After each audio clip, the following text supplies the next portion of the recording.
All right, thank you everybody for coming this evening out for on Gale Gagnier Day, September 10th. Congratulations, Gale.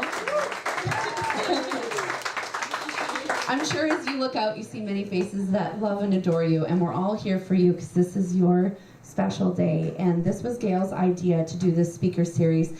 And ironically enough, when she had originally reached out to me to do it in this particular setting, she didn't think maybe nobody would show up, but we could try and give it a shot.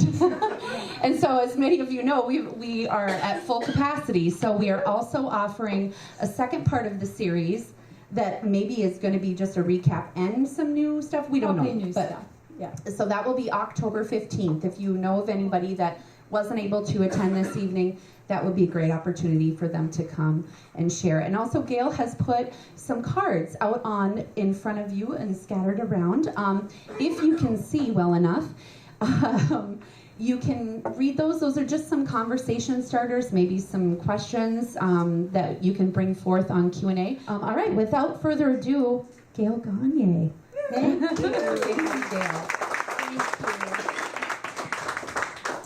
Well, I don't get nervous very often, but I'm a little bit nervous tonight. Sometimes speaking in front of a room full of strangers is easier than speaking to a room full of people you know, because they have stories.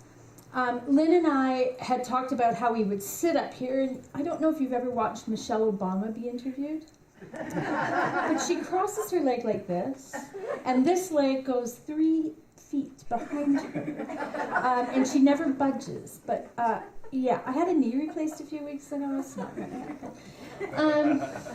I'm very, very thrilled to see so many faces that I love. You all have Kleenex because I will need it, and so might you. I want to begin the evening thanking Lynn and her Nelson family. They have turned into new family for me since our experience together, and we are going to focus on some of that tonight. Also, so many faces of people that I have worked with and have loved for a very long time. I'm very grateful that you're here. So now I'm going to try to pull myself together and mention a few things. Rayanne mentioned about the cards in front of you. They come from something called a death deck, which sounds like an odd card game. However, the questions are there to just sort of stimulate your brain if you're reading them, or ask each other, or to give some feedback. The other thing I have on each setting is a pad of paper and a pen. My goal tonight is that this will not be the last time that we have a session like this. I think the discussion about death and about dying is an imperative discussion for us to start in our communities. And I say both because we've got lots of Canadians here tonight too. I think, the inevitable happens to all of us, even though we like to put it off until it happens. And I think in talking about it ahead of time, that's going to bring people to a place where it becomes a reality that can be faced. Something that once it's discussed is something you can then go, okay, now I know how I feel. I know some of my fears have been allayed. You can put it in a little box and go, there, now I'm prepared to move forward through my living. So that's my goal. And so the pens and paper are there for you to write things you would like to see talked about in the future. My goal would be we do this once a month. And I would like it to be self-directed through the people that are, I hate saying audience, but the people that are here in the room. So I think that will be the goal for me to glean from. So there's a basket up here, scribble your questions. If you would like me to get in touch with you and have a one-on-one chat, I'm happy to do that too. So write your name. You ladies in the front, we have another couple of doulas here from Canada, so I'm very excited about that. Write your names, numbers, so that we can connect. That's what that's there for. And the Kleenex is self-explanatory, I hope, in case we get to a place where we feel a little soft. Is that a good way to put it, Grandpa? Grandpa Magic, yeah. I always forget your real name, but I know. But the Grandpa Magic, that's what you're known by, and that's a cool thing. So I want to just give you a little background for some of you that maybe not be aware. I'm a retired registered nurse. Something I picked a career when I was a kid, and I'm so glad that I did, because it turned into this. You know, it's something that has taken me, and my friend Georgia said today, you know, you've pivoted so many times. And nursing can do that for you. I think you get trained in how to be organized, and you get trained in how to focus and tune into people. And so I've had a pretty varied career. The death work started about 19 years ago, when I had run a business where I traveled all over the world working, and my husband Mark and I would pass as ships in the night, and he said, maybe it's time for one of us to slow down. So luckily that got to be me. And at the same time, the county was looking for a new director for hospice. So I said, I would like to do that. And I had volunteered for them for a while. So I became the director of hospice locally. And that's when I really started to become more involved with the families in town. And like I say, that's 19 years ago. And that experience for me, I felt like, oh, I found a home. I found a place where I could just be comfortable. And many of my friends would say, how can you do that? And I don't know. It just is a comfort thing for me. It's built in, I guess. So I did that for a few years until Fairview came in and took over. We had this lovely little gray area, I used to call it hospice, where it was, nonprofit. We could pretty much do what we wanted. And that felt really lovely. We had a great relationship with the local nursing people. Becky Griffin's here. She owned one of the nursing groups. So we had all sorts of great work going on. And then Fairview took it over, and I volunteered for a little while for that. And then stopped doing that and just started working mostly with friends who had someone in their family who was dying. So I just started doing it that way. And I believe when I first met Jim and his wife Janine, when I went into them, I said, I'm just going to be a part of your family now. And that's the way I look at it. As I go into someone's home, I just become part of who they are and try to help as best I can. And the term death doula is one that has become more common in the last 5 or 6 years. There's people that do this work all over the world, but we never really had a title, and often we were volunteers for a hospice. And now they titled it doula. Now when I say the word doula to you, what do you usually think? Birth, right. And that's the way I've always looked at death, and the work that I do is very similar to dying. Birth is. You work hard, you labor to bring a child into this world. Death is real similar. There's a lot of work you do, a lot of processing you do deep inside of you, and only you.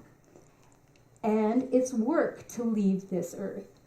So a doula's responsibility is to help coach a family on what to expect. What are you going to see within this illness, if there is an illness?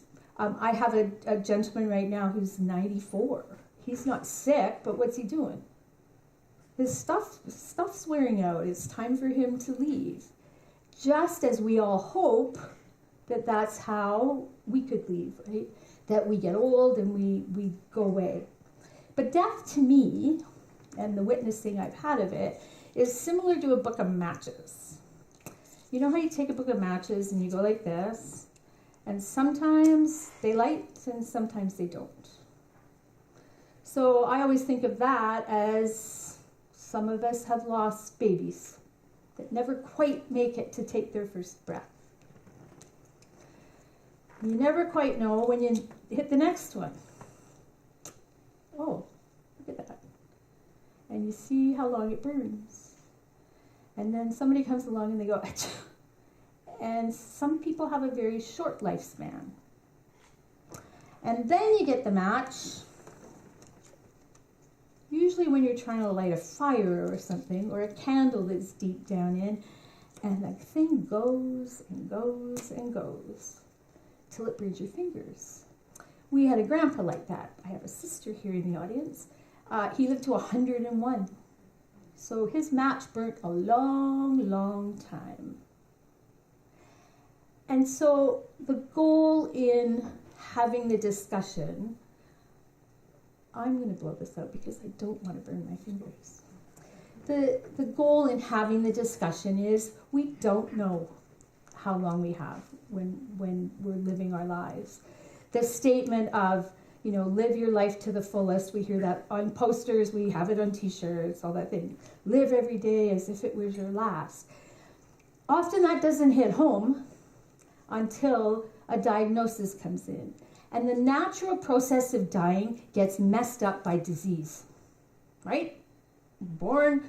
We are triggered inside our bodies to have, there's actual built-in systems in us to let go. There's a way, it happens the same with everybody, unless illness kicks in, and then you're left with the pain of having an illness. You're left with all the extraneous things that come along with that. And that's where people like me can come into a home and be able to help navigate those systems with caregivers and with families.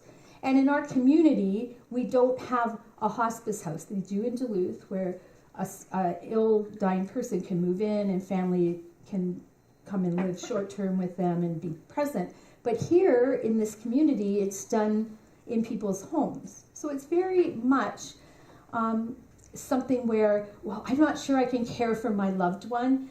The role that I have is to come in and say, we got this.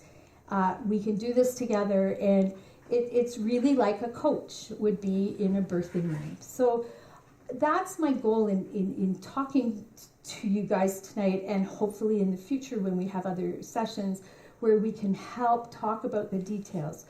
For instance, I have a session I will do, and I have done repeatedly out at the college for years. We all know Sue Nordquist. Sue Nordquist has had me come in when she was actively teaching once a semester, and we did something called What's It Like to Die? So that will be a session that I would like to offer here, and it's a participatory thing that we all do together, but it literally is how it feels like and what happens in that letting go process. So I hope to do that at some point. I'm very much involved with the legislature down in the cities about moving forward the medically assisted dying for this state. 11 other states have this in our country, and Minnesota, it doesn't. But that is something that I'm very willing to talk about. And they are actually willing, the group called Compassionate Choices, to come here and show some videos and talk about that along with me. And I'm excited to have them come and do that. I have the ability to sit and we can do a session on how to write your advance directive. When this happens to me, when I'm told you have an illness and what do you want to happen, we can sit and work on that paperwork so that you have control. When I walk into someone's home, I say to the person who is ill, this is the last new thing you're ever going to do. How would you like it to go? So again, that's my goal in moving us forward. So tonight what I would like to do, if it's okay with you, and even if it isn't, we're going to, I was quite involved, as I mentioned earlier, with the Nelson family this last year, and Janine's daughter Lynn and her hubby Darren have been, well, they become really good friends. She actually said something about adopting me. I don't know if the paperwork's done here, but I have so appreciated the relationship that we have. And Lynn's agreed to come and let me chat with her about the experience that we had with her family. So if you'll bear with us for 2 secs, we're going to have Lynn come up and have a chat together. In the meantime, any questions yet? So, Lynn Nelson, the room.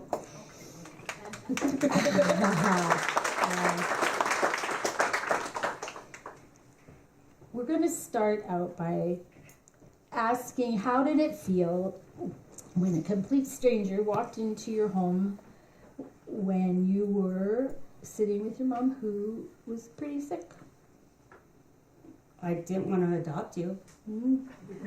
I can tell you that much. I believe the first time we met, you went to the basement. I did. Pretty quick. She wasn't happy to see me. No. And where does that come from? Well, I mean, I think it's one, I had never heard of a death doula, and I've worked in healthcare for 25 years.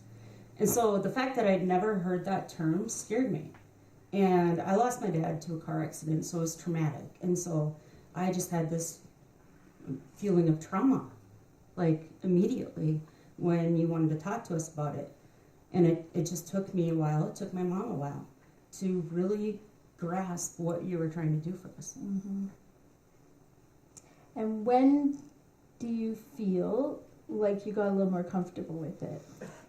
You know, I can say the exact time. Really? Yeah. And she was going through chemo, and we were trying to talk about it, and it was hard. I mean, it was like, what questions do you ask? I mean, how do you ask this? How do you ask what a person wants, you know? And then she got sick. She had a episode, and we had to go to the ER in Virginia. And somehow, how you showed up there. Like, how does that happen? You know, all of a sudden she comes in and she asks my mom, how are you ready to talk about this? And my mom wasn't. And then we went to Duluth, and she got really bad, really quick. Yep. We almost lost her. And it was when she woke up, I walked around with a notepad, and I didn't lose that notepad. I still do it. You see? Yeah. I didn't lose that notepad until she passed. And I started, as soon as she came to and was able to talk, I started asking the questions that we needed to talk about. And that was all the questions. And they weren't easy. And we cried through a lot of them. Mm-hmm. Mm-hmm. But some of them were like, what's your Apple ID? Because you can't get that from someone. If you don't have that for your loved one, you need a court order. Like, there's just things you need to know from people that you might not know. Like, I don't even think I knew my own Apple ID password. So there's just things that I started writing down, and we just started asking questions and writing it down, and just like, even though it was hard. Yep. And that was the moment. That was the moment when she got to a place where she was so ill, it hit you that this really was going to happen. Because she kind of didn't want it to happen. I haven't met many people that do. She didn't want it to happen. Right. I mean, I didn't want it to happen. None of us wanted it to happen, but we had to start talking about it. So that's when the reality kicked in. The reality, I mean, because I feel like we were given a gift of her surviving that bout to be able to ask her those questions. Mm-hmm. And one of those questions was, you know, where's the cheapest place to get cremated? And so I started researching it, and I said, well, how about free? And she's like, yeah, that's great. But free, it was the University of Minnesota. She was able to donate her body to medical research. And the University of Minnesota was absolutely, and still have been, absolutely amazing. And they were awesome the night she died. The night, yeah. And there were a lot of questions, but and she wanted them to research her cancer and her joints, because she had bad joints. Mm-hmm. And they said, yes, we'll do that. Yeah. And then they returned her to you, correct? Yes. After they'd done testing. Yep. Yeah, they did. And that was a new one to me. I didn't know until that was the decision that Jimmy made. So that was kind of a seamless process too. So see, it's all these things that my hope is that we can teach other people so that they aren't worried about these things as much once you get it done. And she was very proud of that, of being able to give after she had died. Because she was always part of the community and always gave to the community. Mm-hmm. And she still is, because here we are, right? You guys have done a lot. Very much appreciated. When your mom was toward the end of her life, she was very, very sick. And we were together. Mm-hmm. And the other day you said to me, you know, on her final night, you were feeling like, I don't think we want to phone Gale because this is private time, this is family time. And then something changed for you to say, yeah, we better phone. It was too overwhelming. Okay. It was lasting a very long time. It was we were all very tired, and there wasn't hospice here, and we the situation she was in. If we would have brought her to the hospital, they said they would have immediately transferred her to Duluth, and then she went home. And we didn't want her to die in the ambulance alone. Yeah. And so we all took turns. Yeah, you did. And you came and took shifts. Yeah. In the middle of the night, just to let us sleep, because we were not sleeping. Yeah. And that was probably for the last 10 days. And then we knew it was the final night, and it just got too overwhelming. And I called Gale and I said, we need you here now. And I swear to God, I didn't even hang up the phone, and she was at the door. I don't know how it happened, how she did that, but she was running up the stairs and like, I'm here. You guys just take a breath, just walk away. Yeah. Take a breath. And it was, we went to Minnie to make it through. Well, you would have, but I think Not the because same. we had a collaboration, I think it made it something that ended up being okay. And we were able to ask those questions, as hard as it was. I mean, the final, days. She wrote her own obituary. Right. She asked Dr. Crosley to officiate her service and her celebration of life, which she did. Mm-hmm. She had Joe and Grandpa Magic, I always say his name, Belanger.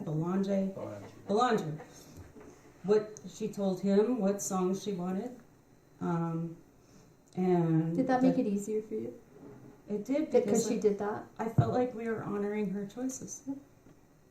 And she wanted it at the Elks, so she's like, Jim, you have to pay the Elks membership because then it's cheaper.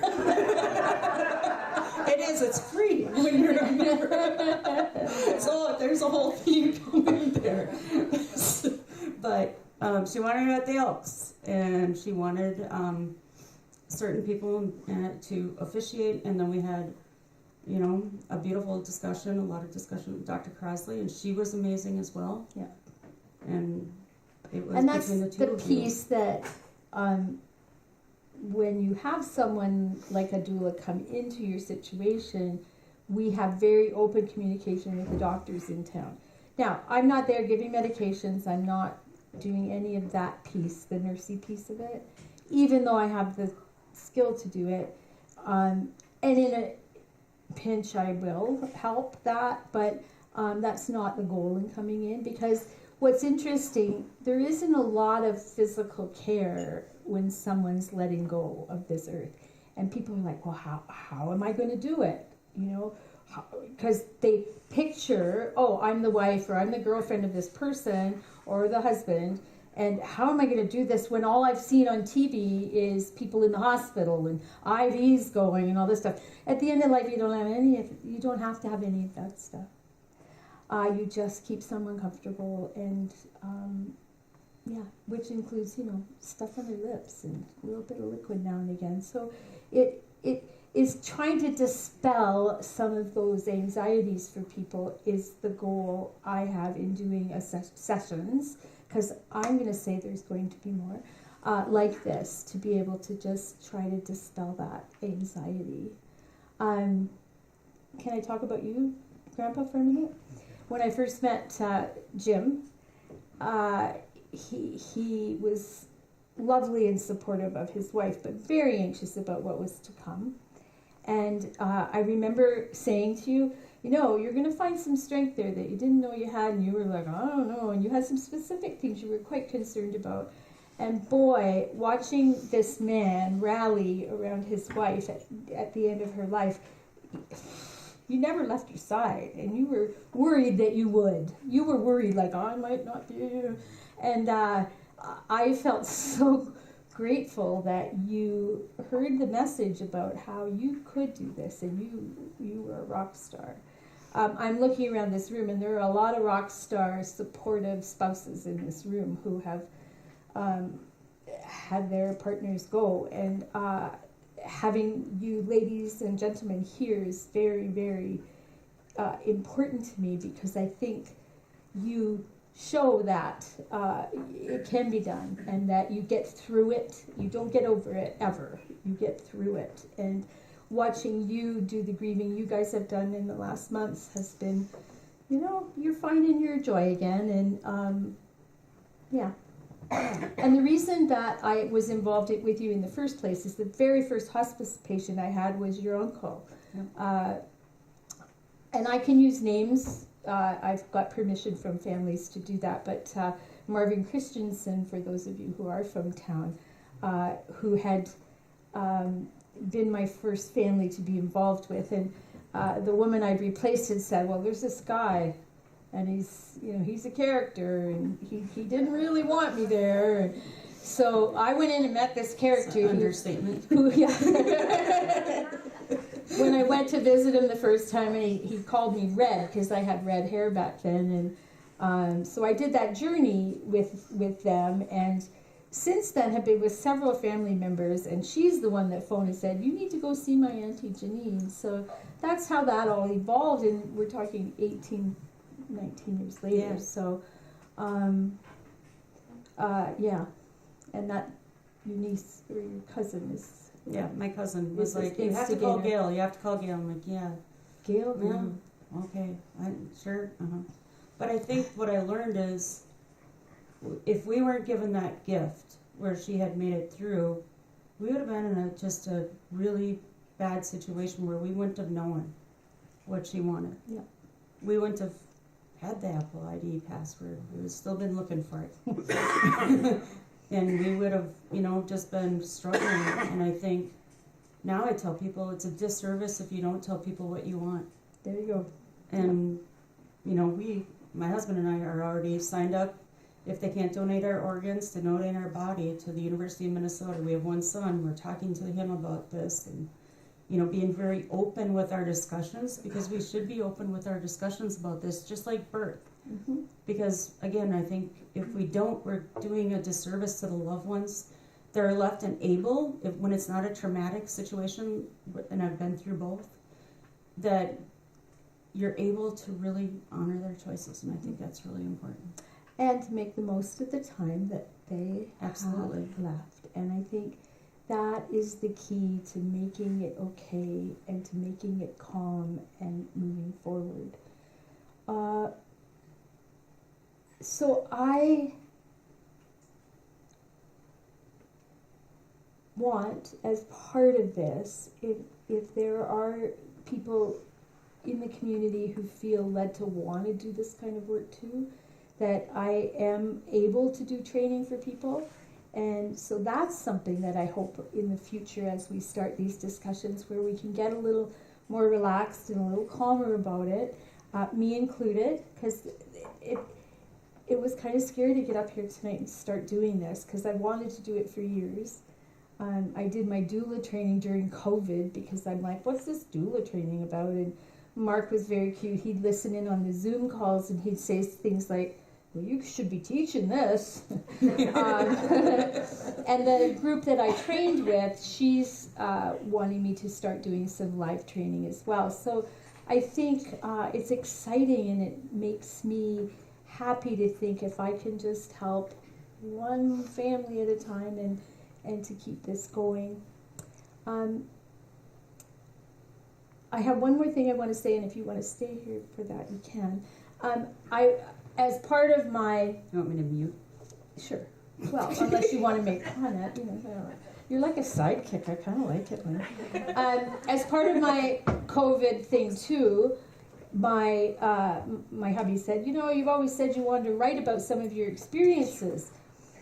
And I thought, well, I'm locked up here. I might as well take the course, and maybe I'll write a book.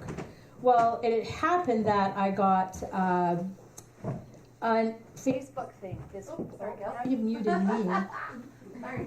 I got a Facebook request from a woman who was looking for doulas or people who did death work to help write a collaborative book.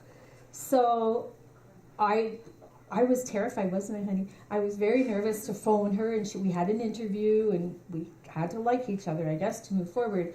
But so I did. I wrote a chapter in a book. But before I did it, the one story I wanted to tell was about a family here in the Falls that I had worked with, who I then phoned and asked permission of he and his new wife if I could write about the story. And he absolutely 100% said go for it, and so did his new wife, who is here tonight, and I appreciate that.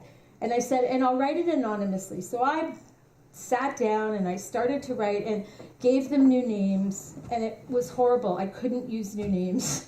So then I phoned and said, can I just use your names?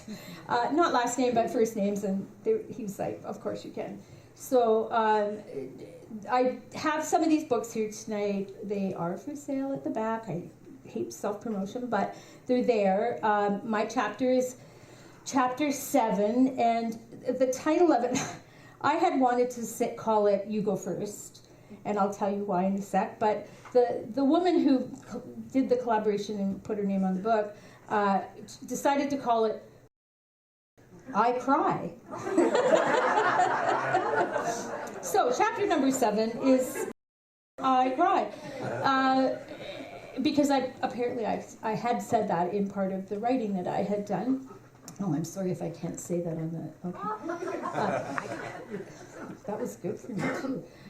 Anyway, it is about the story of Joe and Brenda and the journey that we had together, where we were in her final days. We were locked up in an ice storm.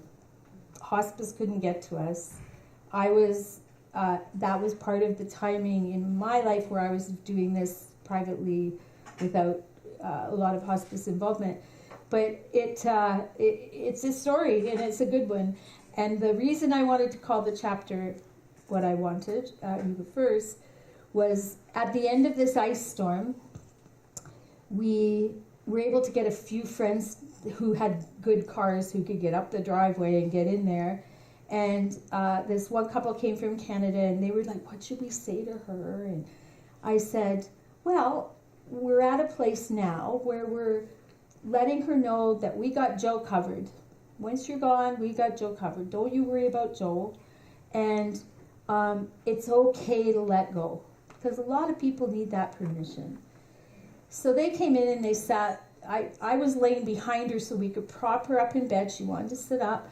I just lay behind her with some pillows, and they were sitting here, and they visited. And Jennifer, the friend, said, you know, I want you to know we've got Joe covered. And it's okay to let go. And Brenda, in all her wisdom, looked at her friend and said, you go first. And I bet a lot of sick people hate hearing, it's okay to let go, because, yeah, you go first. You let me know what it's like, and then, yeah. And so I've never forgotten that statement, because it was precious to me. However, this woman felt that, anyway, did get some attention on Amazon. Anyway, those books are there if you're interested, and they're about caregiving stories of people who do what we do, and also some questions and answers in there as well. And I also have a series of books that I use with people when I go into their homes, so there's a couple of examples here of those if you're interested in looking. And I'm wondering if you have any questions of me. Everybody's very quiet. Or comments? Anything you'd like to say? The front, but I have a comment. When my mother-in-law was passing away, my husband was having radiation treatments. Our daughter was in BC. She was having a difficult birth. We were far away. The timing wasn't working, and all I felt like my wheels were spinning. I don't know how to say it. I felt I was working full time. We had to get her moved out of her apartment. She had been, and Gale just came over and calmed us down. So if nothing else, I have sisters, I have lots of family, but it was Gale who would come in and knew what to say to calm me down. So I have first-hand experience of what a wonderful experience we had as a family. with working with my really good friend Gale, and not even realizing at the time what she was doing. Not. It's magic. Yeah. Got a little grandpa in me. Oh, well, yeah. Well, thank you. Thank you. It was an honor to work with Shirley. Yes. As most everybody here knows, you were very involved with my husband Roger's death. And I worked with Gale through River Oaks, and she was kind of the head of the hospice also. She was on our board, and we quickly became friends many, I guess probably 15, 20 years ago. Yep. Long time ago. And when we got the terminal diagnosis for Roger, and I called you. You did. Well, I ran into you first. Mm-hmm. And I told you what was going on, and you said, call me, and I did. And, we had, I think as nurses, we have a tendency to think, well, we can do this. Mm-hmm. And especially if you've done it before and seen just about everything. But it's different when you have your own. And it was so invaluable to me, now you're going to make me cry, to have you there, to teach my daughters, my stepdaughters and my daughter-in-law to come there and help me provide the care for Roger and fall in love with you as I had. And it just meant so much to have you. Thank and you. to be there and me calling you at 4 o'clock in the morning and saying, Gale, I need you here now. And you came. In 10 minutes or 10 seconds, I don't know, it's very fast. Thank you, Gale. Well, welcome back. It was, again, it's an honor to do, it's an honor to do what I do. This last week for my family has been tough. My favorite brother-in-law, sorry, Perry, who's my other brother-in-law, he was diagnosed with an advanced illness. I hate the word cancer, but it was cancer. And boy, did that hit me.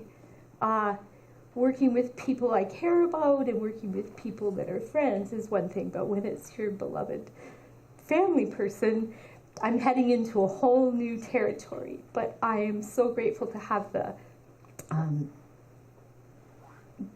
knowledge that I do and the support moving forward through that. So I remember thinking that with you, Becky, going, well, she's a nurse, she'll be fine. She wasn't fine. When it's your own people and your own loved ones, it's a tough thing. And I get that it's tough. And it's okay to cry and it's okay to feel crappy about it because we'll get there and we'll do the journey. So, again, it happens to every single one of us. We're born to die. Yes, my sister. Yes, well, I have to love her because, Yeah. I've known you for 64 years, yeah. But there's two little things. One is when our dad was dying, ours is not the easiest family to corral, and my mom and one of my sisters were a little bit at odds because my sister kept saying, he's not eating. And whenever he comes to, you should have a little something, different things, just a bite that might entice him. And finally, Gale took all of us into a room. And so as hard as it is to deal with family versus, friends and colleagues, she took us all into a room and she said to us, okay, we are all doing the hard work of saying goodbye to this one essential thing in our lives. But he's doing the hard work of saying goodbye to everything. And then she said, and this is what did it, he's got to say goodbye to the smell of bacon. and we all went, That's right. Right. She found the switch that we all just went, you know what, let's just back this off and be a little more careful with what we think should be happening. So I wanted to say that was a real light switch for our family, but also earlier this year, Gale's work continues to surprise people and surprise me, and I think continues to surprise her. But this spring, she had a couple, and I don't know anything more than it was a young couple, and one of whom has a chronic illness which really could suddenly take her at any time. And her partner was the one who needed to talk about how do I manage this. They're quite young and needed to just unpack the anxiety that's going with living with this chronic sort of guillotine. And so I think I just wanted to say, either you want to comment on that kind of level of work, or I just want to suggest that in future sessions that you include some of those other situations that you get called into that I don't think I would have conceived of. Because that one was really an important one for them. Well, and I think people, when they live with a chronic thing, they do want information. And some, you know, I don't know about you, but when I go to the doctor, I always have a timer going in my head. I'm like, oh, he's only got 10 minutes for me. So I better, blah, blah, blah, blah, blah, blah. Here's my list on my phone.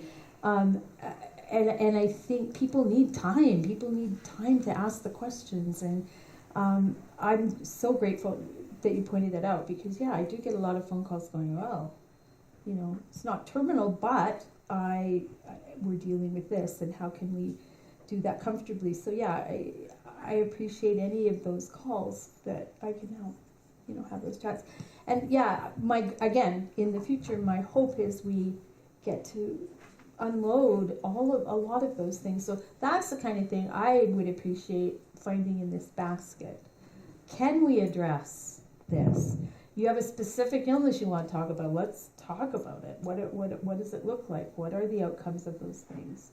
And I don't want to pretend that I'm going to be a lecturer of medicine by any means. I can really only talk from my experience with those diseases or with those illnesses. So, yeah, quite glad to do that. You're more than welcome to stick around after and have as many questions or talk with Gale one-on-one if you like, if you don't want to speak in from the group. And there is cake out in the lobby because we are here to celebrate Gale. It is Gale Gagnier, a day officially. So let's give her a big round of applause for everything that she does. We can only hope that we can be there for you as much as you have been there for all of our loved ones. So thank you very much. The Mayor, Harley Droba, is here. Holy moly, I love this setup here. So you've got a microphone in Yeah, I do have a microphone. Yeah, you get the headset. So this has been a very interesting thing to have Gale Gagnier Day. International Falls historically has made proclamations for folks, but it's usually on their 100th birthday. 30 more years, but we're getting there. Yeah. That flame is going to burn for quite some time, so you have more time on the candle. So the way we ended up getting here is from Lynn, and the Nelson family had made the request, and you know, I'm always open to trying to build our community. And how do you build a community? It's showcasing what you have in a community that's good. And so as we kind of navigated the waters of how to put this together, I wanted to tiptoe on it, because the last thing I want to do is get an honor for somebody and then have them not know about it, or something to that effect. So Gale happened to come into my restaurant, and I said, "Hey, so Gale." I was with Becky. Yeah, you were with Becky. Right after yes, her husband died. So I said, so Gale, I was just thinking about it. What if somebody sent me an email and said, we should have Gale Gagnier Day? And she goes, well, that would be silly.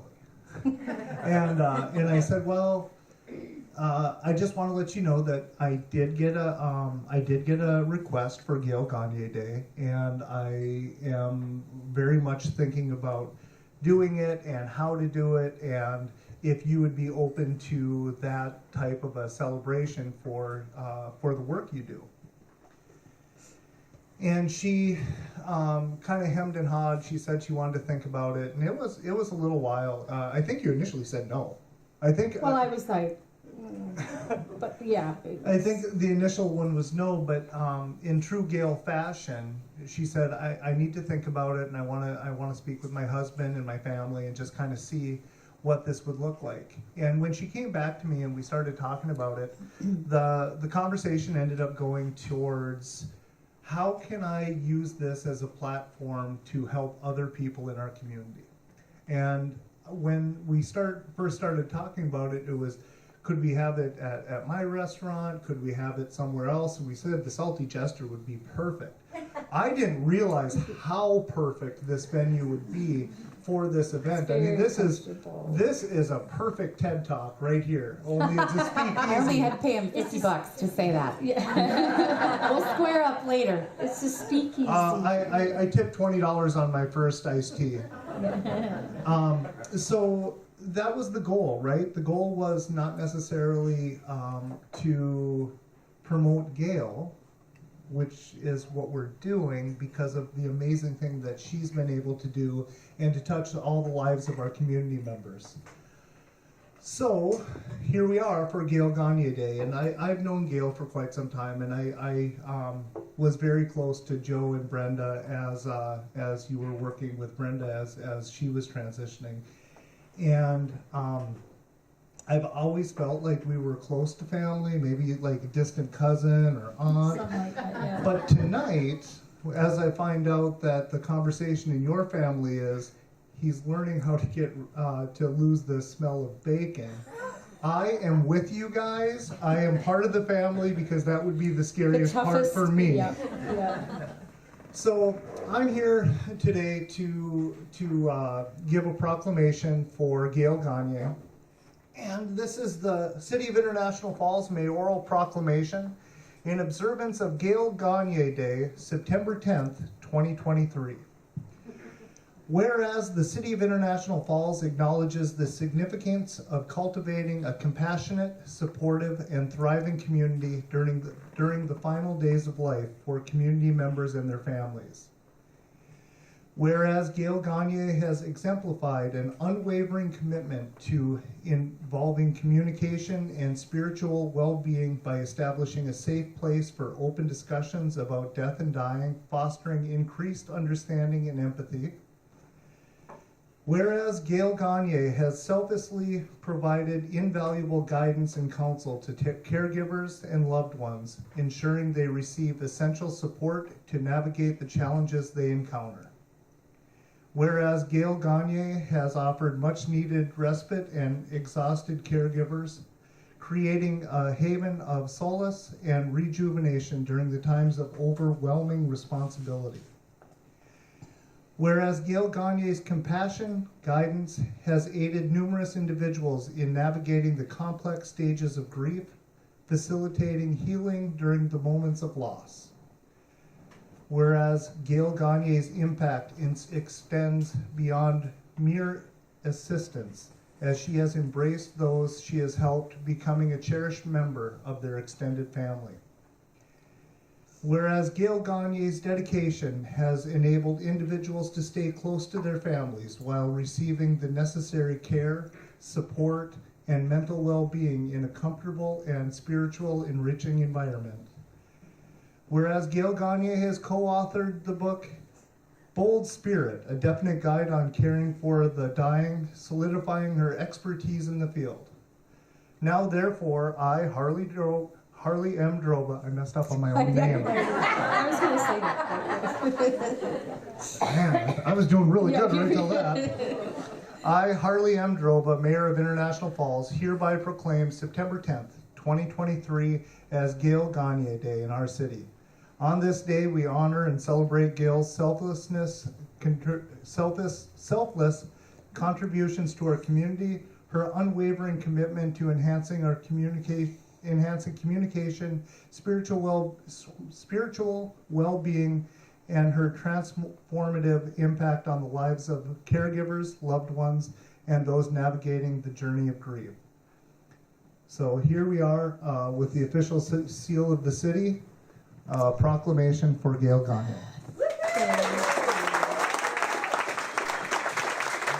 And Gale, so one of the things that we don't have an opportunity to do nearly as much as we wanted, and when I first became mayor, it was in November 2019. It was just before you started your classes to going through the doula, because you said you did that during COVID. So I had this great idea when I first became mayor that I was going to buy a whole bunch of city keys to the city, and we were going to, every month, we were going to give somebody in our community a key to the city. And I thought it was going to be a fantastic idea, and then we weren't allowed to like be around people or talk to each other unless you were on the phone. So in my office, because after COVID and everything else that we've had, I've never really had the opportunity to utilize them. And seeing this, having this conversation, has really opened up my eyes to how important it is to give information out to the community. Not that we're ever hiding it, but giving your knowledge to all these folks. My wife's sitting in the back room. She's like, I could do that job. You could. And that's the key to all of this, is to share what we have. And I want to continually emphasize the amazing people that we have in our community. And you are fantastic for being the first person to get the second key to the city.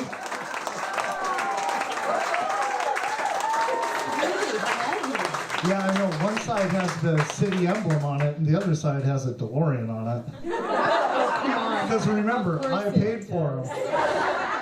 So Gale, I just want to say thank you for everything you've done, and how wonderful it is to have you as part of our community, and how this whole event is really accenting what we do well in our community. So thank you for that. Well, thank you very much. Very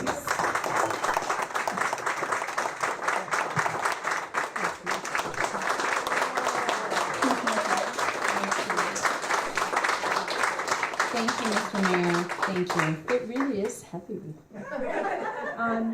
It's like an Oscar. Well, I say let's call this a night. Help yourself to yummies, and I'll just hang around. And if you want to talk, and I hope I start seeing this basket fall. Just any questions, any thoughts? Thank you so much, Gale. Thank you. Thank you, everybody, for coming this evening as well to celebrate such an amazing woman.